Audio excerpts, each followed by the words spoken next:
qu'on n'a pas appris à la maison, on l'apprend quelque part ailleurs, dans la rue. Et c'est comme ça que nos enfants sont détruits aujourd'hui. Aujourd'hui, nous voulons parler de la sexualité, comment parler de la sexualité aux enfants, parce que la plupart de nos parents, ils n'ont pas eu le temps d'en parler avec nous ou avec les jeunes. C'est pour cette raison que nous voyons beaucoup de gens qui sont dans la délinquance sexuelle et ils sont dans des choses vraiment honteuses. C'est pourquoi nous avons voulu dans ces programmes, Parlons Famille, des For God's Glory, inviter un merveilleux couple. Le pasteur Amos Taliliba, c'est un habitué de For God's Glory. On n'est pas à présenter encore cet homme de Dieu. Il est venu aujourd'hui accompagné avec sa chère épouse. Ce sont des parents. Et je vous rappelle que le pasteur Amos, c'est un psychologue. C'est quelqu'un qui a étudié l'éducation. Donc, il a beaucoup de choses à nous dire. Et son épouse, de même. Aujourd'hui, ça sera une très grande bénédiction. Nous avons beaucoup de questions que nous allons aborder par rapport à la sexualité, comment en parler aux enfants et comment parler des questions tabous. Restez connectés, mes chers amis, et partagez cette émission pour que les autres parents soient aussi édifiés.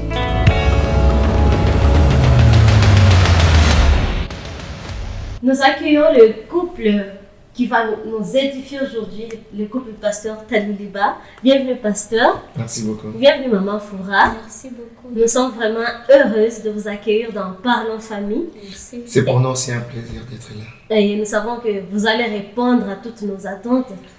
Nous prions que nous soyons capables, écoute. Alors pasteur, je voudrais savoir à quel âge on doit commencer à parler de la sexualité aux enfants. Merci pour la question. C'est une question difficile en fait. Et c'est une question où on ne peut pas répondre directement en disant à tel âge il faut commencer. J'aime ce que la Bible dit dans Proverbe, chapitre 22, le verset 6. La Bible dit, instruis l'enfant selon les voies qu'il doit suivre et quand il grandira, il ne s'en détournera pas. La première grande question, c'est qu'est-ce qu'un enfant? Oui. Et quand on parle de l'enfance, ça commence à quel âge? L'enfance. Oui, c'est ça. C'est ça la grande question. Oui. Mais la deuxième question, c'est qui instruit l'enfant? Oui. Qui instruit l'enfant? Et la troisième grande question, qu'est-ce qu'on donne dans l'instruction? Si on parvient à répondre à ces trois questions, je crois qu'on va finir l'émission et on sera... Je crois que c'était ça, même qu'on va parler dans toutes les questions, parce que les qui, les comment, les quand et tout. Qu'est-ce qu'un enfant? Oui. Donc on commence par là. Oui. Qu'est-ce qu'un enfant? L'enfant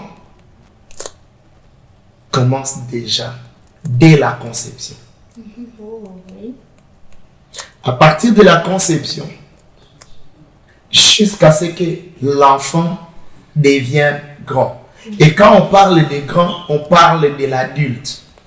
Et quand on parle de l'adulte, on parle de l'indépendance sur 3 points.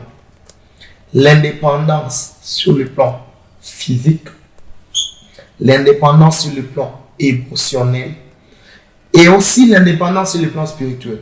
Ouais. Parce qu'on est des chrétiens. Parce qu'on est chrétien, ici aussi on est dans un cadre chrétien. Ouais.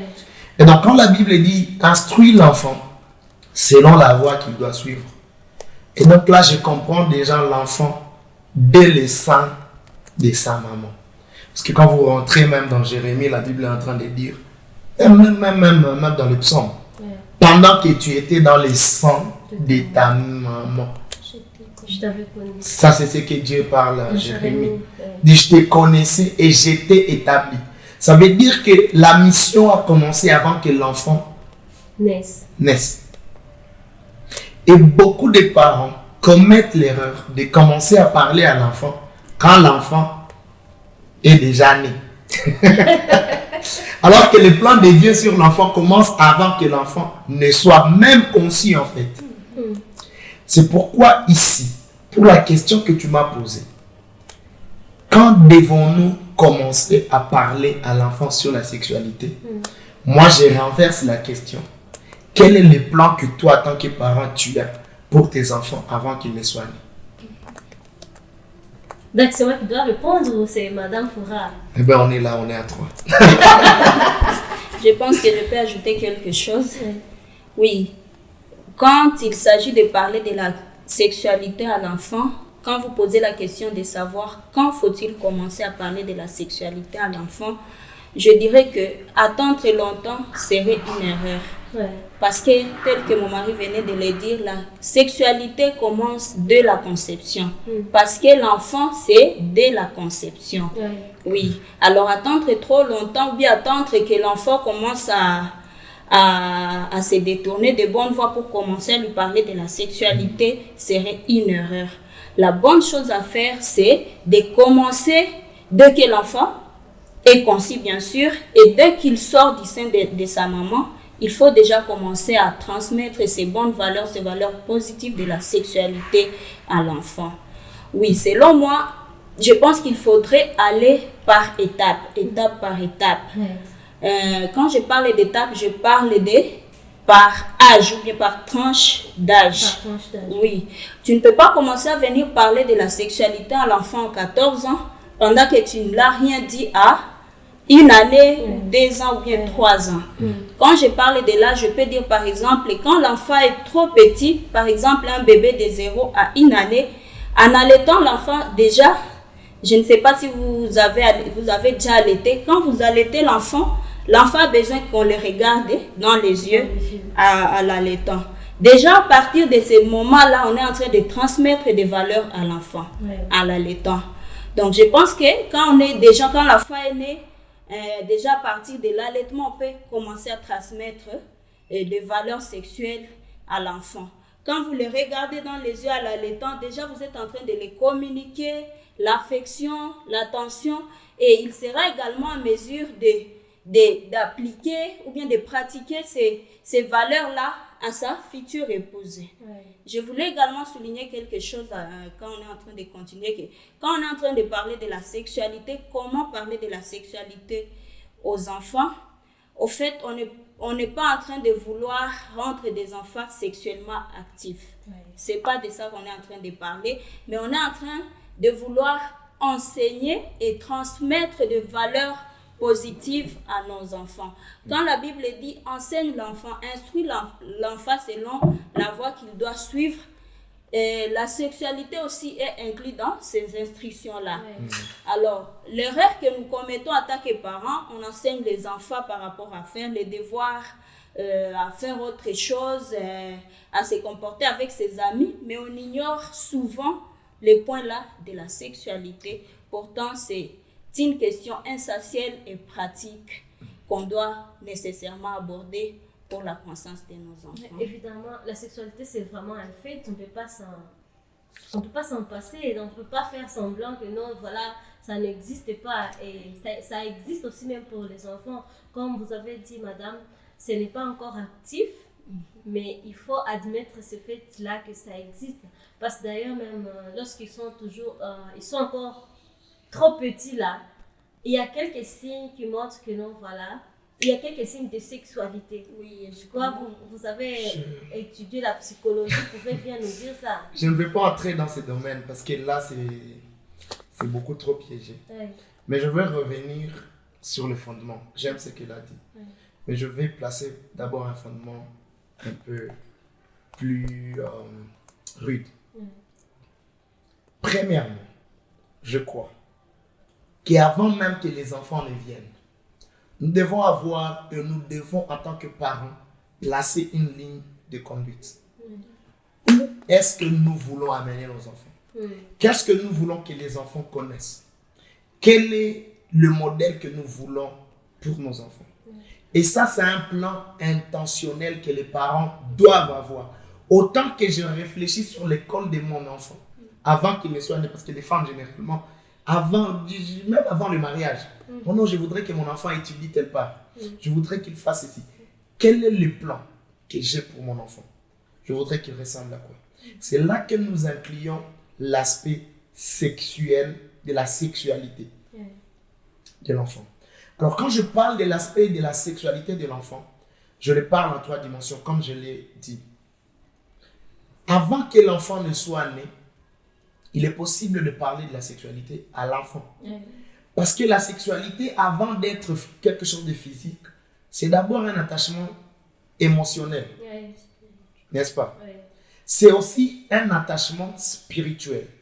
C'est là que déjà je reviens à la définition de la sexualité par la Bible. Quand je rentre dans Genèse, je comprends déjà que la Bible me dit Dieu créa l'homme et la femme. Déjà au premier degré, sur le plan émotionnel et sur le plan physique, l'enfant que je suis en train de porter dans mon sein doit savoir que j'ai un homme, j'ai une femme et je dois travailler sur ça. Je sais que déjà c'est un fils, je lui parle mon fils.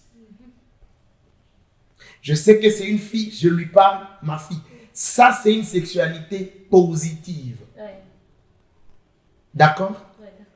Sur le plan émotionnel, l'enfant sait que je peux avoir un attachement entre mon père, ma mère. Il sait qu'il y a un père, il sait qu'il y a une mère de sexe féminin et un père de sexe masculin. Et je dois être conscient par rapport à ça. D'accord? Sur le plan émotionnel, l'enfant doit grandir déjà dans le sein de sa maman, sachant que je suis en train de vouloir naître dans un environnement sécurisé sur le plan sexuel, où maman et moi, nous pouvons nous attacher d'une manière positive. Ça se communique. Ce n'est pas une chose qu'on découvre. Ça se communique. Je vais vous donner un exemple. Vous arrivez en Europe aujourd'hui, on vous parle de combien de genres déjà? C'est déjà plus d'une dizaine, n'est-ce pas? On vous parle de plus de 10 genres. Mais ça se communique. Oui, ça se communique. N'est-ce pas? Si ça se communique d'une manière intentionnelle, un parent doit savoir qu'est-ce que je dis à mon fils, qu'est-ce que je dis à ma fille. L'échographie nous a aidés. Déjà, très tôt, tu peux savoir si c'est une fille. Sur le plan spirituel, nous devons être aussi intentionnels. C'est là que je place un fondement en disant, la Bible dit, instruis l'enfant selon les voies qu'il doit suivre. Et là, la responsabilité revient à la question de savoir qui instruit l'enfant. Je reviens dans la vie moderne.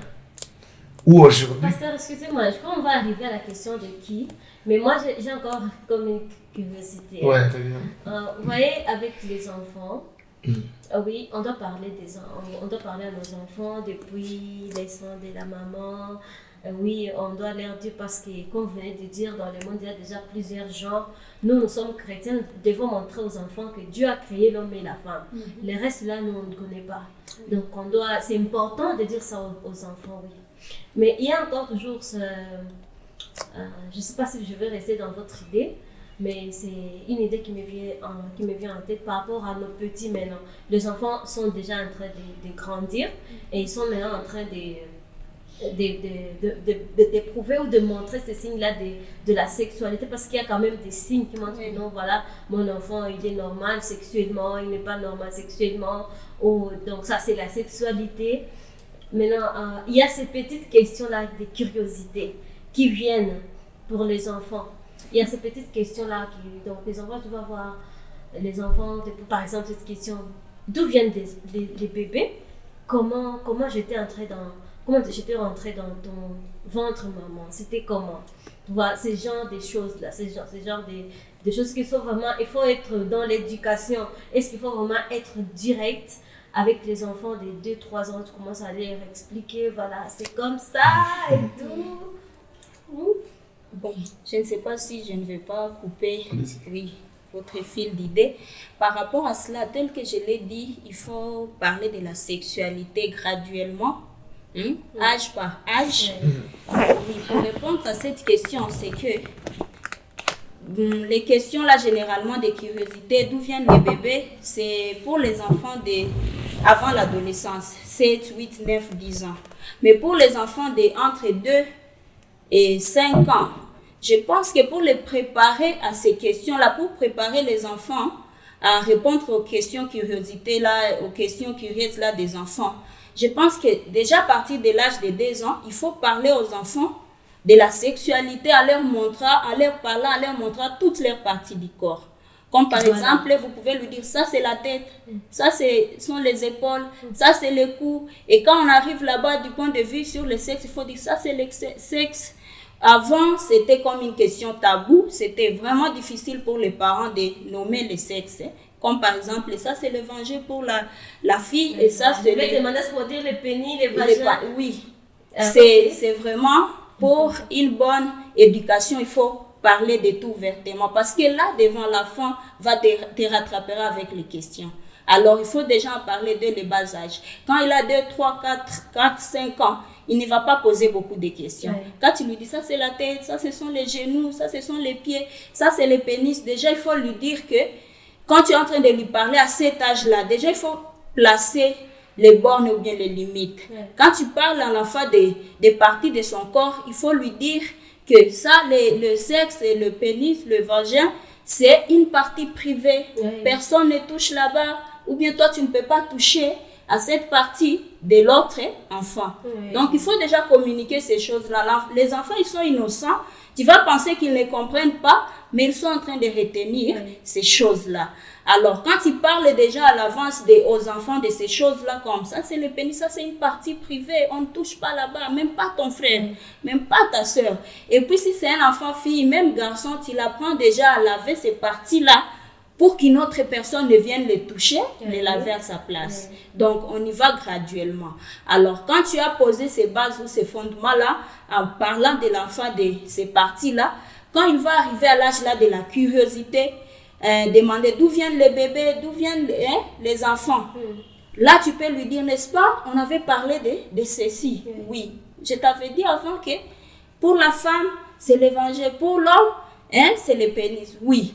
Maintenant, il y a par exemple une graine dans le corps de la maman et une autre graine dans le corps du papa. Et puis quand ça se rencontre, c'est le bébé. Quand c'est à l'âge là d'avant l'adolescence, l'enfant va comprendre, il va se limiter là-bas. Il sera satisfait. Oui, il sera satisfait. Là, il va dire, ok, maintenant quand il va encore monter, à l'âge là de l'adolescence, il peut vouloir maintenant comprendre ou bien expérimenter ces choses-là. Parce qu'il y a déjà des changements sur son corps. Voilà, alors c'est bon d'y aller progressivement, graduellement. Quand on commence tôt, c'est comme une chaîne des réponses. Oui. Quand il demande quelque chose, tu vas dire, tu te souviens quand je t'avais dit ceci? Oui. Oui, alors ça se passe comme ça. Ok. Quand tu lui avais dit quand il était enfant, ne touche pas là-bas, quoi. Quand il sera adolescent, même quand il aura des changements dans son corps, bien sûr, tu seras à mesure de lui dire, je t'avais dit que c'est une partie privée. Même si tu sens des changements, ou bien tu sens quelque chose, on ne touche pas. Et puis on ne touche pas pour l'autre. Même si c'est l'adolescent, il y a la curiosité. C'est là où la Bible, j'aime la Bible parce que la Bible est vraie. L'enfant ne va pas oublier. Là où on dit, instruis l'enfant. Il ne va pas oublier. Oui, ça peut le déranger. Mais il ne va pas oublier, mais maman avait dit, papa avait dit qu'on ne touche pas les parties là, les parties intimes du corps. C'est ça, je pense que quand on y va graduellement, ça nous aide à répondre progressivement aux questions des enfants qui sont en train de venir. J'ai vraiment aimé ça, ce que tu as dit, qu'il faut vraiment nommer les parties du corps humain. Parce qu'il y en a qui changent de nom. Au lieu de dire le vrai nom, il va dire un autre nom. L'enfant sera donc dans une grande confusion parce que là dehors, il va ramasser d'autres informations. Et puis après, il n'aura plus confiance en toi. Il va commencer à chercher ailleurs parce qu'en fin de compte, tu sauras la vérité. Oui. Il va dire non, mes parents ne sont pas une bonne référence. Je vais commencer à chercher ailleurs. Ils ne disent pas la vérité. Oui, pourtant c'est toujours bon de faire de nous parents, que nous puissions être les sujets de curiosité. Toutes les questions curieuses là, c'est toujours bon que nous puissions attirer nos enfants à nous demander, qu'ils puissent avoir cette confiance en nous. Pasteur, vous avez à dire? J'ai beaucoup à dire. En fait. Oui, je sais, toujours les pasteurs, beaucoup à dire. Non, pas beaucoup, alors il faut toujours m'interrompre. Ce qui fait que les parents n'ont pas cette possibilité-là de parler, c'est là où j'étais en train d'aller. C'est qu'en fait, là dehors que nous sommes en train de dire ici, c'est parce que nous, parents, on n'est pas disponibles. Tu vas dire graduellement. Mais le graduellement, là, je vais te faire un exemple. Je te donne un exemple concret. Tu as 23 ans, 24 ans, disons 25 ans, tu t'es marié. Tu travailles à la banque. On te donne combien de temps quand tu vas accoucher? Congé de maternité d'une manière. C'est 3 mois. 3 mois. Après 3 mois, qui reste avec ton enfant? La bonne. C'est la bonne. À la limite, ta maman si elle ne travaille pas. Oui. D'accord? D'accord. Tu passes combien de temps au travail? C'est autour de Le plus tôt tu reviens, c'est à 17 heures. Ça, c'est le plus tôt. Encore fatigué. Non seulement que tu es fatigué, tu dois faire à manger. Tu dois faire la propriété de la maison. Et le temps que l'enfant a 2 ans, quelles sont les 3 personnes qui s'occupent de l'enfant? On ne sait pas. La première personne, c'est l'école. S'il a la grâce d'être à l'école. La deuxième personne qui a plus de temps, c'est la bonne. Quelle éducation est là? Et la troisième personne, on va en parler, je sais, ça ne peut pas rater. Ce sont les écrans. Et qu'est-ce que les écrans disent à nos enfants? Alors, la plupart des curiosités que les enfants ont, c'est ce qu'ils ramassent là, que nous, en tant que parents, nous n'avons pas eu le temps de leur dire. Quand c'était le temps de leur dire ça. Alors, c'est là que j'étais en train d'aller. Qui, en fait, éduque nos parents? Nos enfants. Nos enfants. Ce que je suis en train de vouloir dire, en fait, la Bible, elle a toujours raison. La Bible y revient toujours. Et dit, suis les instructions de ta maman. Mais si la maman n'a pas le temps de te donner les instructions. Alors, ça, il revient à notre responsabilité, nous, les enfants. Les parents, nous devons toujours avoir ces temps-là parce que ce sont les parents et les enfants qui sont les plus importants. Mais le monde moderne nous prouve que nous n'avons pas le temps. Malheureusement. Parce qu'on est encore en train de courir derrière l'argent. Oui, Non seulement derrière l'argent, mais nous sommes derrière une course de standards social qui n'a pas de nom. Malheureusement. Et pendant que nous sommes en train de courir vers le standard social, nous sommes en train de perdre nos enfants. Je n'ai pas honte de dire à ma femme, reste à la maison pendant une année. Quand ses enfants seront indépendants, tu peux aller travailler. Elle n'aura rien perdu. Elle va gagner sa famille, elle va aussi gagner sa vie. Mais aujourd'hui, nous sommes derrière une course. On va y arriver, je sais. C'est pourquoi on doit parler famille dans For God's Glory. Exactement. Les gens, la famille a perdu son vrai rôle. Donc en fait, on n'a plus de famille. On n'a plus de famille. Nous avons des foyers qui sont des lieux de rencontre, des personnes qui sont busy. Les enfants busy à l'école, les parents busy au travail. Et puis, c'est un charge de téléphone. On vient, chacun prend son téléphone, il charge. Les enfants sur leur tablette. Et puis, qui s'occupe de qui? Je ne sais pas. Personne. Ah, pasteur. Que Dieu nous aide seulement. Je crois qu'on va passer à une Non, Dieu ne va pas nous aider. On doit décider. Dieu ne va pas il faut notre main dedans aussi. C'est un choix. C'est que notre nous faisons. responsabilité. Voilà pourquoi on est ici. Dieu ne va pas nous aider dans ceci. D'enseigner les enfants. C'est vraiment notre responsabilité. Qu'est-ce que vous dites alors de ces cultures et de certaines cultures d'ailleurs africaines, je crois africaines généralement, où il y a dans certaines cultures où les femmes, les parents, ce ne sont pas les parents qui doivent parler aux enfants de certaines choses tabous ou concernant la sexualité. Qu'est-ce que vous dites aux parents qui sont toujours dans ça, qui attendent que ce soit les oncles, les tantes, qui préparent peut-être les filles au mariage, parce qu'il y a toujours ce genre de choses. Au lieu de parler à tes enfants, tu dis que non, c'est mon oncle, c'est l'oncle, c'est votre oncle, c'est votre tante. Qu'est-ce que vous dites de cette culture-là? Question difficile. Mais je voudrais qu'on réfléchisse. Quand ce sont les oncles et les tantes qui faisaient ça, les tabous africains garder encore sa pudeur. Ouais. Alors, ma grande question, c'est est-ce que c'est une mauvaise chose? Parce qu'en rentrant dans l'anthropologie, je suis en train de voir que l'anthropologie africaine a institué des principes sexuels beaucoup plus mieux que ce que nous sommes en train de vivre aujourd'hui. Où nous croyons que ce ne sont pas les tantes qui doivent dire ça. Quand les tantes disaient ça, il y avait d'autres alternatives. Je rentre un peu dans ce qu'on appelle la tradition orale africaine. Elle parlait de la sexualité, mais d'une manière propre. On peut ou ne pas l'accepter, mais à l'époque, au village, il y avait des chants qui répondaient à ces questions.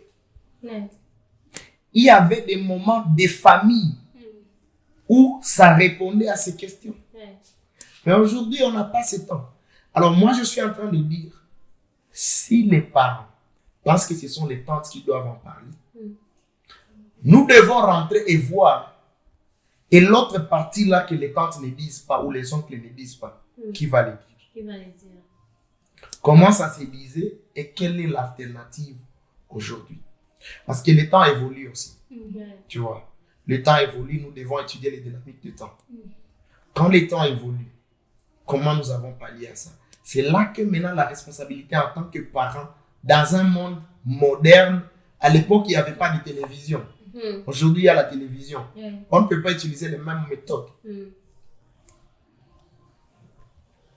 Aujourd'hui la télévision parle de la sexualité d'une manière ouverte sans pudeur. On en parle même aux enfants. Exact. On apprend tout. C'est là que je reviens. En tant que parent, je m'assois avec mes enfants. Ils regardent quoi? Et je peux leur dire ça, je ne veux pas dans ma maison. Pourquoi je ne veux pas? Parce que 1, 2, 3. Et ils le savent. Et quand tu dis ça à un enfant, il est conscient. Oui, il est conscient parce qu'il te fait confiance quand même. Maman a dit. C'est comme quand l'enseignant a dit, l'enseignant a dit. C'est pourquoi, par exemple, moi, je ne peux pas amener mon enfant dans une école sans réfléchir sur l'école. Qu'est-ce que l'on dit dans cette école? Parce que ce que l'enseignant a dit sur le plan sexuel peut affecter l'enfant toute la vie. Les enfants ont beaucoup confiance en leurs enseignants. Hein, parce que je me rappelle, de temps en temps, quand tu fais des devoirs avec les enfants et que tu trouves qu'il y a une erreur, si c'est l'enseignant qui a commis cette erreur-là, même si tu dis comment, non, c'est Teacher qui a dit, c'est Teacher qui a dit, donc il n'y a pas moyen. Donc, c'est pourquoi aussi il faut choisir des écoles pour nos enfants. Hein. Il faut choisir des écoles. Exactement. Mais les questions là, ce que vous avez dit là, les oncles, les tantes, je ne sais pas si vous êtes d'accord avec ça. Je vous ai dit un peu, parce que pour moi, je crois qu'on doit suivre ce que nous dit la Bible. Parents, instruisez. Oui, les oncles peuvent parler, parce que peut-être c'est une culture. Peut-être dans votre culture, c'est comme ça. Mais souvent les oncles interviennent avec critères, je crois. Non, mais la Bible parle même des oncles comme des parents. Si on doit rentrer dans la Bible. Les parents, c'est la famille. Les parents, c'est la famille. Ceux qui sont là. Mais les parents, mais il y a aussi cette culture. Par exemple, nos oncles ne sont pas chrétiens. Ils ne sont pas chrétiens. Ils ont leur manière de voir les choses. Est-ce qu'on va leur faire confiance? C'est jusqu'où nous pouvons leur faire confiance, peut-être.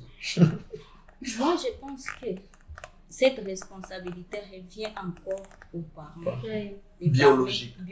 Les parents doivent recadrer. Oui, de parler de la sexualité aux enfants.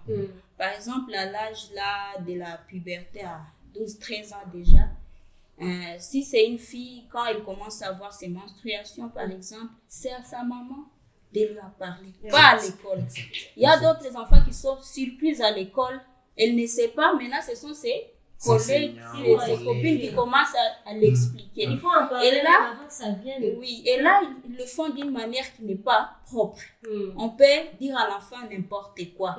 Et puis ça revient également au papa, s'il est présent, de parler quand il y a des changements dans le corps du garçon, de lui parler de ce qui se passe. Au lieu d'aller s'enfermer et vouloir chercher des questions et des réponses là à la rue, tel que nous sommes en train de le dire. Dans ces débats, je pense que la grande responsabilité revient toujours aux parents biologiques. Mais il y en a qui ont Et toujours puis, cette peur. nous, surtout nous les mamans, nous devons surmonter cette peur-là. Nous devons surmonter le fait de dire que c'est une question taboue. En tout cas, nous devons nous faire violence, si je peux le dire, de surmonter cette question-là, cette culture-là, de dire c'est tabou de parler du sexe. Sinon, les enfants vont les ramasser n'importe où. Très souvent, ils ramassent ça. Oui, c'est ça, c'est ce qui se passe. Effectivement. Parce qu'il faut admettre, même si tu refuses, même si tu caches, un jour, ça va arriver, voilà. Le malheur, c'est quand il apprend après beaucoup de dégâts. Ouais, c'est ça le problème. C'est ça. Et puis après beaucoup de dégâts, venir recadrer, ça devient un problème. Même les enfants disent à leurs parents, ça, tu allais me dire avant, mais maintenant là, c'est trop tard. Ouais. Maintenant là, je ne sais pas ce que je peux faire. Il y a la question, par exemple, de l'inceste, qu'on ne sait pas dire. Alors que beaucoup de gens, dans ma carrière, j'ai écouté beaucoup de filles qui ont été violées. Ouais. Par leur oncle, par leurs cousins, par leur... Et qui ont appris des choses là-bas, ils viennent tenter ça sur les plus faibles. Voilà. C'est ça, voilà pourquoi il faut toujours dire, quand j'ai parlé là de l'âge là d'avant l'adolescence, dire à l'enfant que ça c'est une partie privée. Personne ne doit toucher là-bas, personne d'autre ne doit voir là-bas cette partie, c'est vraiment privé. C'est également, ça revient aussi aux parents de parler aux enfants de la pudeur. Quand je dis je parle de la pudeur, je parle de l'habillement. Oui. Il revient aux parents de dire, par exemple, quand vous êtes à la maison avec les enfants, il y a des visiteurs, tu es en cinglé, rentre là-bas à l'intérieur, va mettre quelque chose, va te couvrir. Ça revient aux parents de le dire aux enfants avant le temps. Parce que trop tard là, vraiment, ça ne marche trop tard. Oui. Alors, il faut parler, il faut aller progressivement avec les enfants, vraiment créer du temps de parler aux enfants des choses essentielles, des choses vraies, poser les fondements, poser les bases vraiment, pour que là devant, on ne puisse pas avoir encore beaucoup de choses à faire. Oui. Et moi, je conseille qu'à un certain âge, que ce soit si c'est un enfant fille, que ce soit la maman qui soit plus proche d'elle, et le papa plus proche des garçons, pour que ce soit... Parce que j'ai remarqué, tu vois, mon mari, il aime laver nos enfants. Quelquefois, il va laver les enfants, je vais les laver. Mais après un certain âge, tu vas voir ma petite fille là qui commence à dire papa, moi je veux que tu me laves. Mais avec moi, ça va, mais avec son papa, donc tu vois, il y a déjà il comprend déjà ça c'est un homme, ça c'est une femme. Donc c'est bon toujours de faire cette différence là. Donc il faut que les parents sachent, si toi tu es... Oui, bien sûr, les enfants filles sont trop attachés à leur papa, mais les enfants garçons sont attachés à leur maman. Mais les choses qui concernent la sexualité, l'enfant garçon sera bien à l'aise avec son papa, et l'enfant fille sera aussi bien à l'aise avec sa maman. Donc il ne faut pas seulement...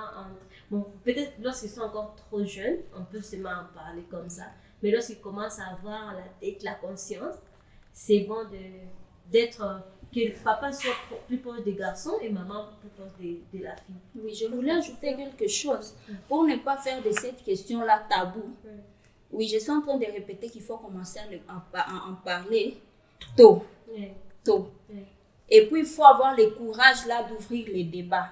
Et à la fin des débats, il faut toujours avoir le courage de dire à l'enfant, si tu as des questions, viens me poser. Si tu apprends quelque chose là-bas, viens me demander. C'est en fait, les anglophones appellent ça le safe zone, où l'enfant se sent libre de parler de tout avec ses parents. Le problème avec nous, les parents, c'est la difficulté d'être ouvert envers nos enfants. Et ils se sentent plus à l'aise ailleurs. Cette responsabilité doit être donnée aux parents de rendre leurs enfants libres de venir poser cette question-là. C'est vrai, l'Église peut, mais la première Église, c'est la famille. Que Dieu aide les parents. Les parents qui nous suivent, je crois que vous êtes édifiés. Si vous avez des questions, n'hésitez pas à commenter, poser des questions. Pasteur, Que les parents décident. Amos viendra vous répondre. Que les parents décident. Oui, qui décide. Ah, Dieu les aidera s'ils décident. Oui, Dieu va les aider s'ils décident. Ah. Oh, parce qu'il y a toujours cette chose-là. Alors, pasteur, à quel âge il faut éviter aux enfants de voir notre nudité, la nudité des parents? Psychologiquement parlant, c'est que un enfant déjà à 1 année retient. Ok. Il retient. Oh. Ça veut dire la notion de la pudeur commence très tôt. Ok. Et ça doit être d'une manière éducative où l'enfant ne doit jamais se souvenir De ce qu'il avait vu. de ce qu'il avait vu. Moi, je pensais à 2 ans. Écoute, il y a des enfants qui ont des flashs de mémoire. Et il ne peut pas savoir quand il a vu ça. Oui. 1 année, 2 ans, déjà, un enfant, il est capable d'avoir des flashs Oui. dans sa mémoire. Ça veut dire qu'en tant que parents, nous devons le faire même d'une manière pédagogique. C'est vrai, un enfant d'1 année peut continuer à téter. Oui. Mais quand même en tétant, je l'ai vu dans la culture africaine, où une maman, même quand elle fait téter son enfant, elle fait quoi? On est en train de découvrir. Et l'enfant, quand il se couvre, il a tendance à... À se découvrir. Et déjà, en se battant, c'est une leçon. C'est dit, ce sont des choses qui ne se montrent pas en public. Ouais. Ouais. Ah, c'est une chose, ça commence tôt. Que quand un enfant arrive déjà à l'âge de 2 ans, il commence à avoir honte de venir téter devant les gens. Oui, ça j'ai appris quand vous avez parlé de la pudeur. Hein. Donc c'est vraiment une chose très importante de parler aux enfants, de bien s'habiller. Parce que je vois de temps en temps, quand je suis en train de marcher avec ma fille, on est en train de se promener. Un jour, je crois ces gens-là ils pouvaient même nous, comment dire, nous injurier ou comment. Donc ma fille a commencé à crier, maman, elle n'est pas habillée. Donc la fête est mal. Elle était mal habillée. Donc on est en train de se promener. Elle fait, maman, mais cette fille n'est pas bien habillée. Une grande fille comme ça. Mais heureusement, cette langue-là, elle ne veut pas comprendre. Donc ici en Ouganda, les gens parlent anglais. Donc, tu vois, il avait commencé à crier, maman, mais non, mais comment une grande personne peut s'habiller comme ça? Est-ce qu'elle a oublié? Maman, mais il faut lui dire. C'est pas bon, mais c'est pas bon. Donc ça va rester dans la tête de l'enfant. Et je l'ai constaté, tu peux acheter des habits pour mes enfants. Même mon petit garçon là, il se dit qu'il sera pasteur. Donc à leur école, on leur apprend à nager. Donc mais l'enseignant de toute façon, il souffre avec mon fils. Il n'aime pas se déshabiller devant les gens. Et puis encore, donc pour lui, il ne peut pas porter un cinglé. Tu vois? Pour lui, c'est un problème. Alors pour lui convaincre, commencer à nager avec les autres, on avait vraiment pris le temps d'expliquer et tout. Non, mais quand c'est un parent qui l'explique et le pourquoi de ce que nous faisons, ça passe. Oui. Mais quand on veut le forcer sans l'expliquer pourquoi on fait, ça montre qu'il y a un parent intentionnel. Voilà. L'enseignant avait souffert, leur entraîneur de swimming, il avait beaucoup souffert jusqu'à ce que le père vienne, explique, voilà, tu vois les autres.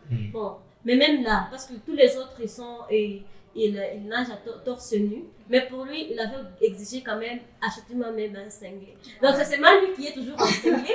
Mais c'est une bonne chose. Donc je sais que tu as dit là, si tu en parles, l'enfant va garder. Et pour lui, il sait, non, moi je dois servir Dieu. Je ne peux pas m'habiller comme ces gens. C'est vraiment très important. Exactement. C'est très important. Oui. Donc, pasteur, quelque chose, vous avez fini par rapport à la question de la nudité? Je crois par rapport à la nudité. Oui. Si vous lisez surtout Lévitique et beaucoup, surtout Lévitique, même Dieu parle de dress code. Pour montrer combien le dress code, c'est quelque chose d'important dans la sainteté. Et pour garder nos pensées saines. C'est pourquoi, en tant que parents, même dans la maison, nous devons être intentionnels qu'est-ce que j'accepte mes enfants voir. Je reviens encore aux écrans. Oui. Vous savez, quand on grandissait, il y avait des séries. À l'époque, on voyait les sous les soleils avec les parents. Mais il y avait des scènes quand ça arrive. Bon, vous ne savez pas où regarder. Sans qu'il ne vous parle. Toi-même, tu cherches la télécommande. Tu changes et tu es calme. Et le parent ne dit rien. Qu'est-ce que ça veut dire? Ça veut dire qu'à un moment de la vie, nous avons établi les règles des jeux. Quand ça dépasse un certain niveau, on en parle. Même les habits. Parents, tu t'habilles comment devant eux? Quels sont les genres de jeux que vous, en tant que parents, vous faites devant les enfants? Ça aussi. Quel est l'habillement que maman porte? Papa porte? Tu ne peux pas me dire de bien m'habiller alors que toi, c'est ça. Tu ne t'habilles pas bien. Exact. Alors, sur la question de l'habillement, de la nudité des parents, c'est sacré. Si nous amenons la notion du sacré, il y aura moins de problèmes. Il y aura moins de problèmes. Alors, que faire si tu rencontres tes enfants en train de jouer au papa et maman? La première question, c'est comment ils ont vu ça. Ça vient d'où? Ça vient d'où? Ferme la source. Si c'est à l'école, va à l'école. Je me souviens, une fois à l'école de mon enfant au Congo, c'est une école un peu trop libérale. Puis ils viennent me dire, oh non, ton enfant, il joue comme ça, il fait ceci. La première question qu'ils ont posée, est-ce qu'ils voient ça à la télé? Mais moi, je suis rentré à l'école. J'ai dit à l'enseignant, il joue avec qui? Et on va me montrer les enfants avec qui ils jouent, chez eux à la maison. Ce sont des choses qui se voient. Ça se passe dans des dessins animés, t'en fais pas, ces derniers temps. Et là, j'ai vu les parents de ces enfants-là. Je leur ai dit, vos enfants sont en train de détruire mon enfant. Et non, on connaissait ma ville et tu es en train de dire ça parce que je dis, moi, je suis intentionnel sur mes enfants. Sinon, j'enlève mes enfants de cette école-là. À cause de vos enfants. Plus tard, on se rencontre avec les parents. Le temps qu'ils travaillent sur ça, elle ne se rend pas compte que ces choses se passent chez elle. Et la fille, elle n'a pas d'éducation par rapport à ça. Elle n'a pas la vision des parents par rapport à l'éducation des enfants. Les enfants, ce sont tes enfants, ça ne veut dire rien. Et ils sont contents de voir ça. Ils rient d'ailleurs. Ils viennent raconter ça à l'école. Et en racontant à l'école, ça suscite la curiosité des autres. C'est là que la première chose à faire, fermer les sources. Quand je prends quelqu'un qui doit travailler chez moi à la maison, je lui dis, voici ce que j'accepte chez moi. Voici ce que j'interdis chez moi. Et comment faire cette discipline-là? Comment instaurer cette discipline des écrans? Parce qu'aujourd'hui, il n'y a plus vraiment moyen de s'en passer. Ce sont des écrans partout.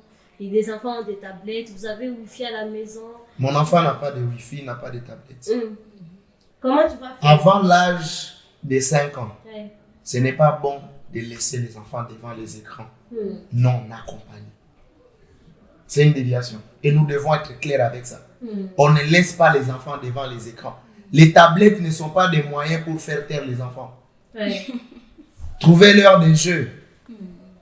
Nous, on jouait au puzzle, on jouait au crabe, je sais pas, toutes ces histoires-là. Donne-leur des jeux. La tablette, c'est pas un jeu. Parce que c'est facile. C'est un choix à faire. Moi, mes enfants n'ont pas de tablette, c'est un choix que j'ai fait. Ils viennent me poser la question, je lui dis, à ton âge, je ne dois pas te donner une tablette. Et même quand ils posent la question de dire, mais pourtant les autres, non, il faut répondre à l'enfant. Chaque maison a ses règles. Là, chez eux, si c'est à 10 ans qu'on donne ça, ici chez nous, c'est à 16 ans.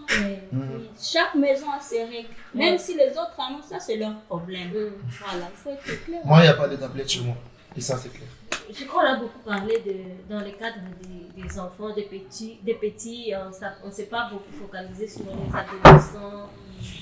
Qu'est-ce que vous allez dire à ces parents-là qui vont suivre cette émission, mais qui ont peut-être raté cette étape-là d'enseigner les enfants à bas âge. Les enfants ont déjà appris des choses. Est-ce qu'il y a moyen de récupérer ces enfants-là qui sont déjà dans les choses bizarrement? Dans mon ministère, j'ai beaucoup plus travaillé avec les ados. J'aime travailler avec les adolescents. Une des choses que j'ai remarquées, c'est qu'il n'est jamais trop tard pour commencer. La plupart de ceux qui sont détruits, c'est par manque d'information ou par manque de modèle. Les parents n'ont pas été un bon modèle. Il y a ceux qui sont détruits. C'est normal. Ça arrive. Et la Bible dit, quand ils grandiront, ils ne s'en détourneront pas. Mais là, à l'intérieur, là, il y a beaucoup de choses. Avant qu'ils ne grandissent, grandir, ça signifie connaître, avoir toutes ces choses. Ils peuvent revenir facilement quand ils ont l'information. Mais ceux qui n'ont pas l'information, quand ils ont l'information, ils reviennent très facilement. Première chose, ce sont des humains. Personne n'a l'intention d'être détruit. D'accord? La deuxième chose, par rapport aux adolescents, chers parents, apprenons à être patients et clairs avec les ados. Il y a ceux-là qui, à un moment de leur vie, ils sont comme poussés par une pulsion qu'ils eux-mêmes ne maîtrisent pas. Être méchant ne vous aide pas. Être ouvert vous aidera beaucoup plus. Expose les enfants à la vérité. Amplified Bible parle beaucoup plus de l'exposition à ce qui doit les aider dans le futur. Expose l'enfant. À un moment de la vie, ça reviendra. Ça va revenir. Même si ça ne revient pas, tu n'as pas à te rendre coupable. Si tu as tout donné, le monde est ce qu'il est. Le diable est là. Il n'est pas aussi fatigué de nous détruire en famille. Mais notre responsabilité en tant que parents, c'est d'être d'une conscience pure que j'ai déjà donné. Tout ce qu'il faut. Tout ce qu'il faut. Merci. Maman Flora, vous avez quelque chose à ajouter avant que nous puissions finir? Par rapport à cela, bon, il a presque tout soulevé. Mais moi, ce que je peux ajouter, c'est de demander toujours aux parents, surtout aux mamans, de tenir ferme, d'être courageuse toujours, d'aborder cette question-là avec les enfants. Et par rapport aux adolescents, tel qu'on venait de le dire, il ne faut pas être méchant. Il faut être calme, savoir qu'eux aussi, ils ne sont pas dans leur peau, ils sont comme dans une autre peau. Ils ne savent même pas ce qui se passe. Cela est dû au changement dans leur corps, aux sautes d'humeur, dû aux hormones. Oui, c'est ce qui les pousse à réagir tel qu'ils réagissent toujours. Alors aux parents, de prendre courage, de toujours aborder la question là avec les enfants, de prier pour eux aussi. Surtout ça. Oui, accompagner les conseils avec la prière, vraiment de prendre le temps de prier pour les enfants et d'avoir le temps. Nous sommes en train de parler ici surtout de la question de la disponibilité des parents, d'être présent, d'avoir le temps pour cela. Je crois qu'on a fini, à moins que le pasteur puisse avoir quelque chose encore à ajouter. Parmi les règles des jeux, c'est d'aider les enfants à avoir la parole de Dieu en eux. Sur le plan sexuel, quel que soit ce que vous faites, si vous avez la parole de Dieu en vous, la conscience travaille. Et David dit, je serre ta parole dans mon cœur, afin de ne pas pécher contre toi. Qu'est-ce que les enfants connaissent de la parole de Dieu? Même quand le corps leur pousse à faire certaines choses, cette parole les protège. Faisons connaître la parole de Dieu à nos enfants. Et ça les protégera. Faisons connaître aux enfants la parole de Dieu. Faisons de nous les centres de curiosité de nos enfants, toutes les questions qu'ils amènent chez nous. Et soyons aussi un peu amis avec les enfants. Ça va nous aider à sauver les enfants sexuellement. Que Dieu vous bénisse, chers téléspectateurs. Au revoir.